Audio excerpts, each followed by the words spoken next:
आज हम देखेंगे एक डेल का लैपटॉप है जो कि डेड है, ऑन नहीं हो रहा है। कस्टमर ने ऐसा बताया कि डेड लैपटॉप, ये जो डेड हुआ है ये रखे हुआ है, और ये एलईडी जो है यहाँ पे पावर वाली और चार्जिंग वाली वो भी कुछ शो नहीं कर रही है। जैसे ही हम एडाप्टर यहाँ इन कर रहे हैं इसमें कोई लाइट ग्लो नहीं कर रही है, और साथ ही साथ पावर बटन प्रेस करने पर भी एलईडी ग्लो नहीं कर रही है। ठीक है, कोई भी एलईडी जल नहीं रही है। फुल डेड कंडीशन में लैपटॉप आया है। यहाँ पे ये एडाप्टर की सप्लाई भी हम आपको दिखा देते हैं कि एडाप्टर प्लग इन है। ठीक है, ये आपका 20 वोल्ट पे सेलेक्ट है, और यहाँ पे हम इसको ऐसे चेक करेंगे तो इसमें 19 वोल्ट आ रहा है। ठीक है, अब हम इसे इन करेंगे और देखेंगे लैपटॉप ऑन हो रहा है या नहीं। जैसा कि हमने देखा कि डेड कंडीशन में है, तो यहाँ से ये लग गया और कोई एलईडी ग्लो नहीं कर रही है। पावर बटन प्रेस करके भी कोई एलईडी ग्लो नहीं कर रही है। ठीक है, तो अब हम इस लैपटॉप को खोल लेंगे, ओपन करके पूरा मदरबोर्ड बाहर निकालेंगे और फिर देखेंगे कि एक्चुअल में क्या प्रॉब्लम आया है मदरबोर्ड में, जिससे कि ये बोर्ड ऑन नहीं हो रहा है। अब हम बोर्ड को चेक करेंगे। बोर्ड बाहर निकाल लिया है। बोर्ड को पहले हम फिज़िकली देखेंगे कि कहीं कोई कंपोनेंट जो है डैमेज तो नहीं नज़र आ रहा है। तो यहाँ पर हमें कोई कंपोनेंट डैमेज नज़र नहीं आ रहा है। बोर्ड क्लियर है, बस यहाँ एक जगह सस्पेक्ट है, अभी उसको हम चेक करेंगे। और इसके बाद हम चेक करेंगे सॉर्टिंग के लिए। तो ये चेक करेंगे कि बोर्ड में कहीं सॉर्टिंग की कंडीशन तो नहीं बनी है। तो इसके लिए हम क्या करेंगे, पहले सीपीयू फ़ैन बाहर निकाल लेंगे। सीपीयू का जो फ़ैन है इसको हम बाहर निकालेंगे, इसके चैम्बर को ओपन करके।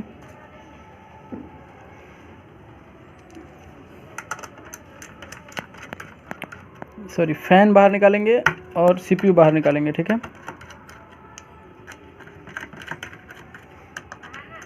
रैम को भी बाहर कर लेते हैं बोर्ड से। ये रैम बाहर हो गया।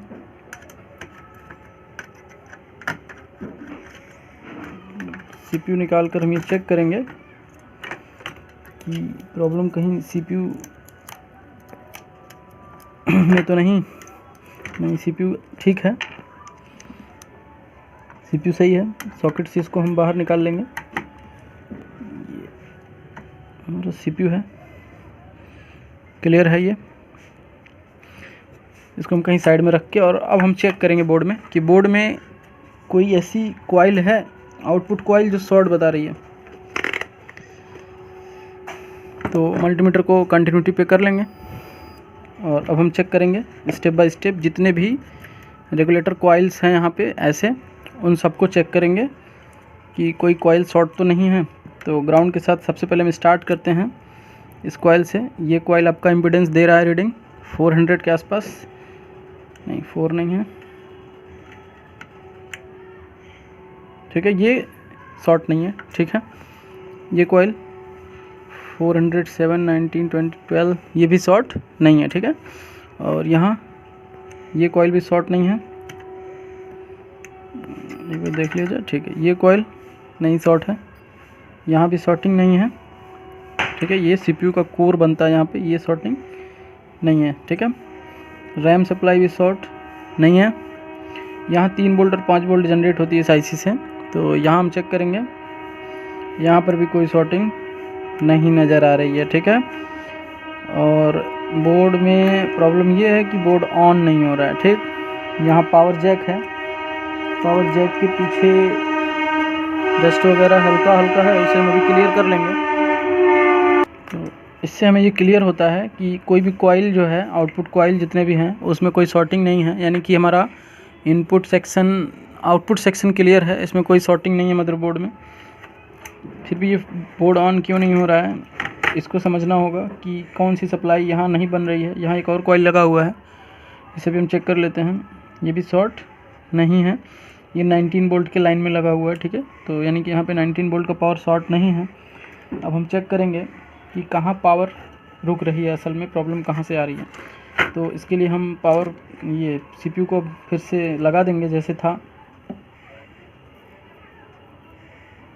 तो CPU को सॉकेट में रख के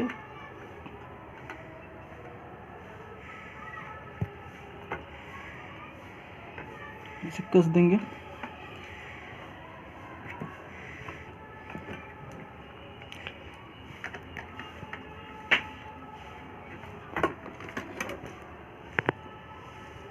और इस फैन को भी हम इसमें लगा देंगे।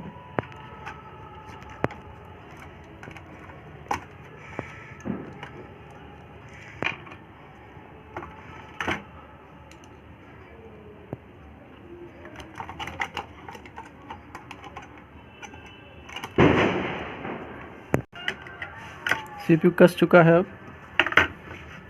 अब हम यहाँ पर जो सस्पेक्टेड एरिया है वहाँ एक IC जो है 5 वोल्ट रेगुलेटर IC जो ये है, इसमें प्रॉब्लम नज़र आ रही है। उसे हम एक बार चेक करेंगे कि यहाँ पे आखिर क्या प्रॉब्लम आ रही होगी।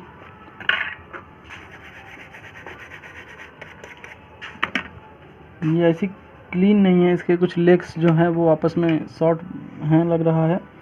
तो इसकी वजह से हम देखते हैं पहले ये IC पर कौन सी सप्लाई आती है। CMOS की सप्लाई तो नहीं है।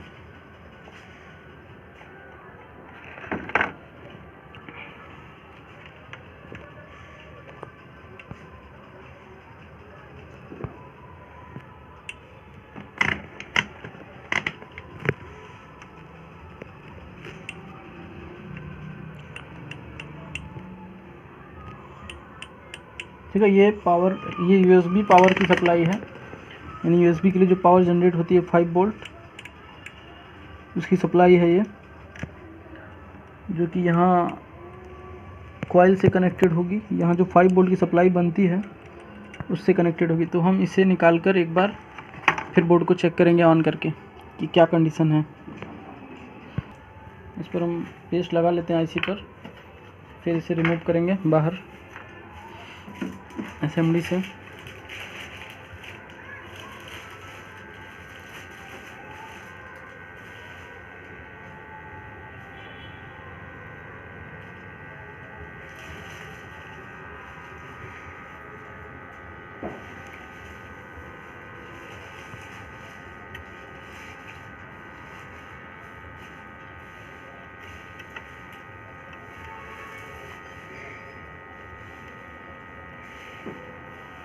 ये IC बाहर आ चुकी है। मुझे प्रॉब्लम इस IC में नज़र आ रही थी, इस वजह से मैंने इसे बाहर कर लिया। ये USB की 5 वोल्ट वाली सप्लाई है। और अब हम यहाँ जो पिन हैं, इसके जो ट्रैक्स हैं उनको हम रीसोल्ड करेंगे और क्लियर करेंगे। यहाँ देखिए एक ट्रैक जो है कटा हुआ है।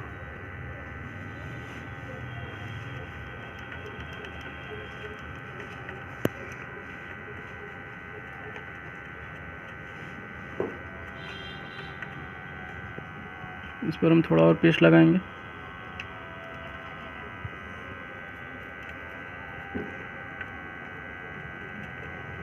अगर ये IC शॉर्ट कंडीशन में होती तो हो सकता है कि बोर्ड ऑन हो या उसके बाद हार्ड डिस्क डिटेक्ट ना हो, बोर्ड ऑन हो हार्ड डिस्क डिटेक्ट ना हो, ऐसी प्रॉब्लम भी इस IC से आती है। तो अब हम बोर्ड को ऑन करके चेक करेंगे। उससे पहले इसे थोड़ा ठंडा होने देते हैं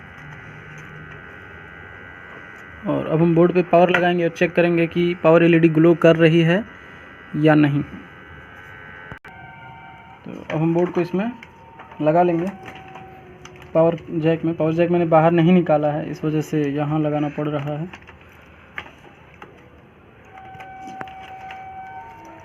चलिए LCD भी लगा लेते हैं, अगर बोर्ड ऑन होगा तो LCD भी चेक कर लेंगे।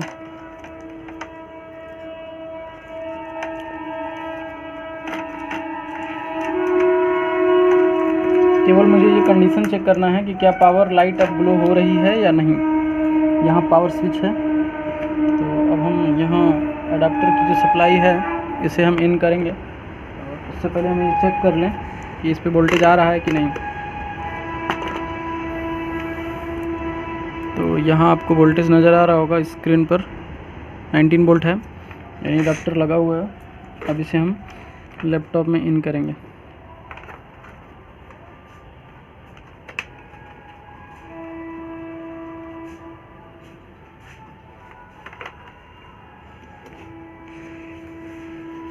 अभी कोई एलईडी ग्लो नहीं कर रही है। अब हम मल्टीमीटर की मदद से चेक करेंगे कि 19 वोल्ट इन हो रही है बोर्ड में या नहीं। तो ये 19 वोल्ट हमारा इस पॉइंट पर आ रहा है। बैटरी वाली लाइन है।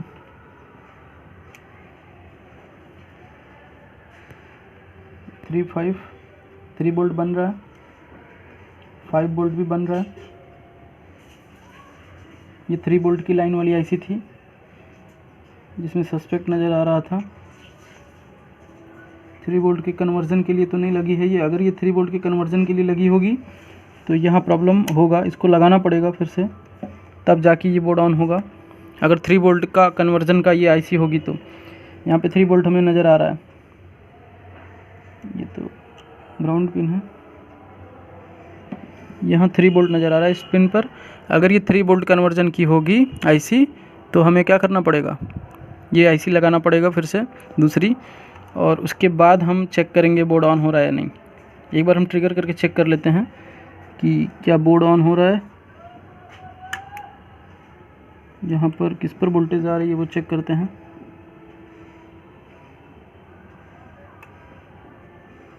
ये पावर स्विच पर यहाँ पे 3.9 वोल्ट आ रही है। तो ये जो स्विच है हमारा, ये पावर का स्विच है।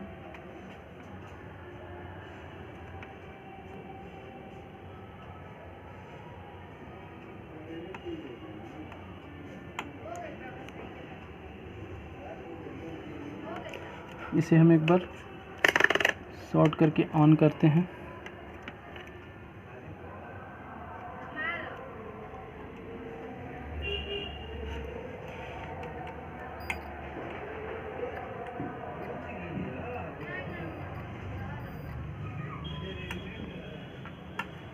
कोई हलचल नहीं आ रही है बोर्ड में। यहाँ पे हम एक बार फैन भी लगा लेते हैं और इसे हम ग्राउंड से शॉर्ट कराते हैं। बोर्ड में एलईडी जली है यहाँ पर और ये तुरंत बंद हो गई है। ऐसे ही देखते हैं एक बार क्या कंडीशन है। देखिए एलईडी जली, फैन चलने लगा, स्क्रीन भी आ गया, यानी कि लैपटॉप वहाँ आईसी से प्रॉब्लम थी। वो 3 वोल्ट का जो लेवल की सप्लाई थी वहाँ पे वो शॉर्ट कर रही थी। अब उस आईसी को हम लगा देंगे। यहाँ पे मेरा यूएसबी पोर्ट काम नहीं करेगा क्योंकि अब वो आईसी निकल चुकी है, तो उस आईसी को लगाएंगे जिससे हमारा यूएसबी पोर्ट फिर से काम करने लगेगा। अभी क्या है, यहाँ देखिए फ़ैन रुकी हुई है। तो फ़ैन इसलिए रुकी हुई है क्योंकि अभी ये सीपीयू जो है वो हीट नहीं है। जब ये हीट होगा तो फ़ैन चलने लगेगा ऑटोमेटिक।